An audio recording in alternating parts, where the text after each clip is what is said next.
Hello friends, నేను మీ పల్లెటూరు పిల్లగాని. ఈరోజు పొద్దున్నే జొన్న సప్ప పెరగడానికి వచ్చాం. చూడండి ఫ్రెండ్స్, నేనే వచ్చాను, ఎవరు రాలేదు ఇంకా. చూడండి ఫ్రెండ్స్,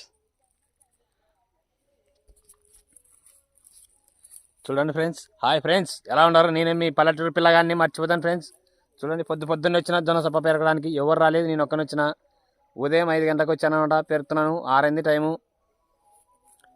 ఇంకా చూడండి ఫ్రెండ్స్, ఇంకా పండు వెన్నెల కూడా చూడు, ఇంకా మన కోసం పండు వెన్నెల కూడా వేయలేదు ఇంకా. చూడండి, తప్పదు, మన రైతుల కష్టాలు ఇలా ఉంటాయి. ఏం చేస్తావు, కష్టపడితేనే మనకు రొట్టెపప్పు, లేకపోతే లేదు. ప్లీజ్ ఫ్రెండ్స్, లైక్ చేయండి, షేర్ చేయండి, సబ్స్క్రైబ్ చేసుకోండి. మర్చిపోతాను ఫ్రెండ్స్, వీడియో చూస్తున్న వాళ్ళందరికీ ఒకటే కోరుకుంటున్నా, వీడియో షేర్ చేయండి, సబ్స్క్రైబ్ చేయండి, కామెంట్ చేయండి, లైక్ చేయండి. ఈ వీడియో ఎంత దూరం వెళ్తుందో ప్లీజ్ ఒకసారి నాకు తెలియజేయండి. శివయ్య, నువ్వే ఒకసారి చెప్పు మా సబ్స్క్రైబర్స్, ప్లీజ్ అందరూ చల్లగా ఉండాలి.